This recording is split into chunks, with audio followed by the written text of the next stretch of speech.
Ahab mempunyai 70 orang anak laki-laki di Samaria. Yehu menulis surat dan mengirimnya ke Samaria, kepada pembesar kota itu, kepada para tua-tua dan kepada para pengasuh anak-anak Ahab. Bunyinya, sekarang, segera sesudah surat ini sampai kepadamu, kamu yang mempunyai anak-anak tuanmu di bawah pengawasanmu, lagi pula mempunyai kereta dan kuda, dan kota yang berkubu serta senjata, maka pilihlah seorang yang terbaik dan yang paling tepat dari antara anak-anak tuanmu. Lalu dudukkanlah dia di atas tahta ayahnya. Kemudian berperanglah membela keluarga tuanmu.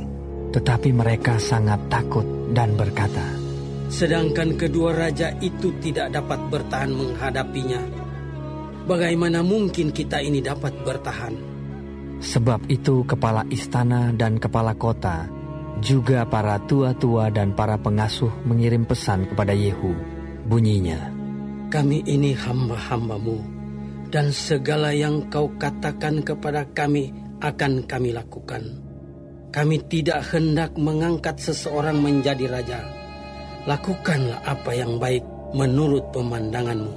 Kemudian Yehu menulis surat untuk kedua kalinya kepada mereka. Bunyinya, jika kamu memihak kepadaku dan mau menurut perkataanku, ambillah kepala anak-anak tuanmu dan datanglah kepadaku besok kira-kira waktu ini ke Yisrael. Adapun ke-70 anak raja itu tinggal bersama-sama orang-orang besar di kota itu yang mendidik mereka. Tatkala surat itu sampai kepada mereka, mereka mengambil anak-anak raja itu, menyembelih ke-70 orang itu, menaruh kepala orang-orang itu ke dalam keranjang, dan mengirimkan semuanya kepada Yehu di Yisrael. Ketika suruhan datang memberitahukan kepadanya, telah dibawa orang kepala anak-anak raja itu, berkatalah Yehu, susunlah semuanya menjadi 2 timbunan di depan pintu gerbang sampai pagi. Pada paginya keluarlah Yehu, berdirilah ia, lalu berkata kepada segenap orang banyak, kamu ini tidak bersalah. Memang akulah yang telah mengadakan persepakatan melawan tuanku dan telah membunuh dia. Tetapi semua orang ini, siapakah yang membunuh mereka? Ketahuilah sekarang bahwa firman Tuhan yang telah diucapkan Tuhan tentang keluarga Ahab tidak ada yang tidak dipenuhi. Tuhan telah melakukan apa yang difirmankannya dengan perantaran Elia hambanya.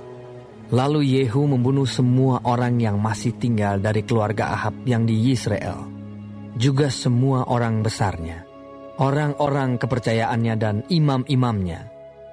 Tidak ada padanya seorang pun yang ditinggalkan Yehu hidup. Kemudian bangkitlah Yehu pergi ke Samaria, di jalan dekat Bet-Eket, perkampungan para gembala. Bertemulah ia dengan sanak saudara Ahazia, Raja Yehuda. Lalu ia bertanya, siapakah kamu ini?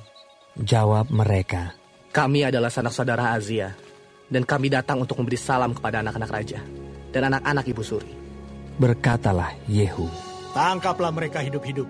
Lalu ditangkaplah mereka hidup-hidup dan disembelih dekat perigi Bet-Eket, 42 orang, dan tidak ada seorang pun ditinggalkannya hidup daripada mereka.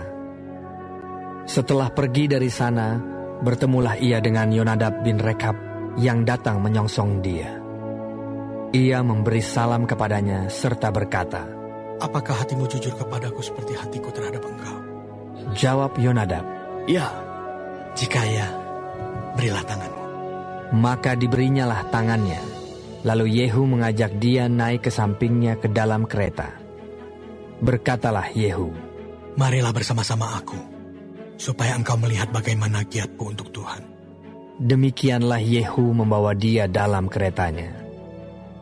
Setelah Yehu sampai di Samaria, maka ia membunuh semua orang yang masih tinggal dari keluarga Ahab di Samaria.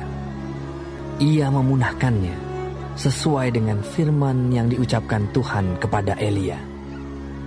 Kemudian Yehu mengumpulkan seluruh rakyat, lalu berkata kepada mereka, adapun Ahab masih kurang beribadah kepada Baal, tetapi Yehu mau lebih hebat beribadah kepadanya. Oleh sebab itu, panggillah menghadap aku semua nabi Baal, semua orang yang beribadah kepadanya dan semua imamnya. seorang pun tidak boleh tidak hadir. Sebab aku hendak mempersembahkan korban yang besar kepada Baal. Setiap orang yang tidak hadir tidak akan tinggal hidup. Tetapi perbuatan ini adalah akal Yehu, supaya ia membinasakan orang-orang yang beribadah kepada Baal. Selanjutnya, Yehu berkata, tentukanlah hari raya perkumpulan kudus bagi Baal. Lalu mereka memaklumkannya. Yehu mengirim orang ke seluruh Israel. Maka datanglah seluruh orang yang beribadah kepada Baal. Tidak seorang pun yang ketinggalan. Lalu masuklah semuanya ke dalam rumah Baal, sehingga rumah itu penuh sesak dari ujung ke ujung. Kemudian berkatalah Yehu kepada orang yang mengepalai gudang pakaian, keluarkanlah pakaian untuk setiap orang yang beribadah kepada Baal. Maka dikeluarkannyalah pakaian bagi mereka.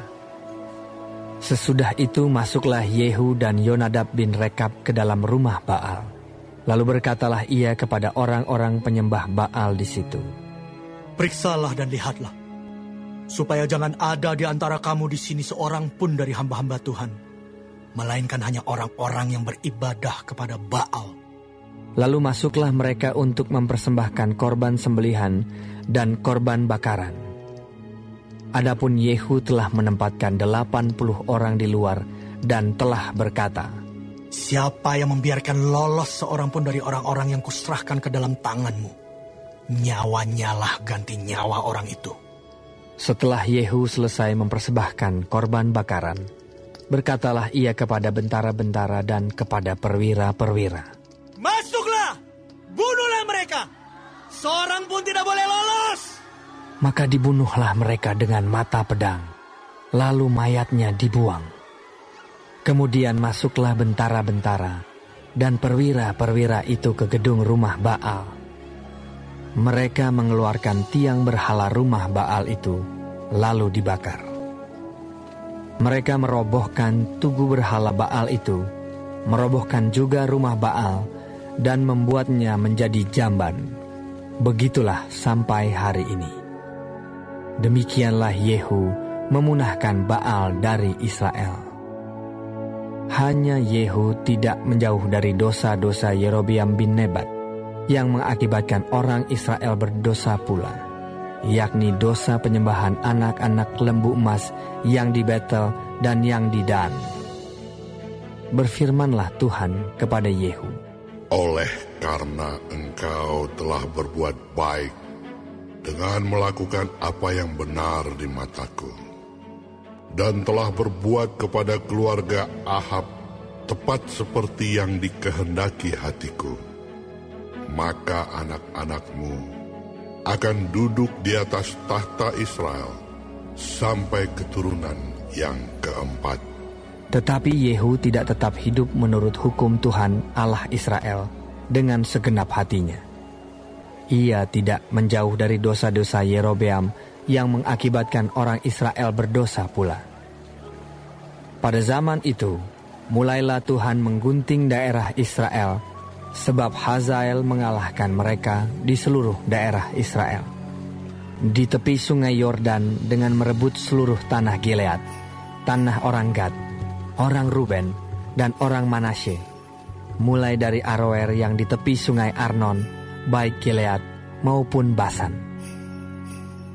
Selebihnya dari riwayat Yehu dan segala yang dilakukannya dan segala kepahlawanannya, bukankah semuanya itu tertulis dalam kitab sejarah raja-raja Israel? Kemudian Yehu mendapat perhentian bersama-sama dengan nenek moyangnya, dan ia dikuburkan di Samaria. Maka Yoahas anaknya menjadi raja menggantikan dia. Adapun lamanya Yehu menjadi raja atas Israel di Samaria adalah 28 tahun.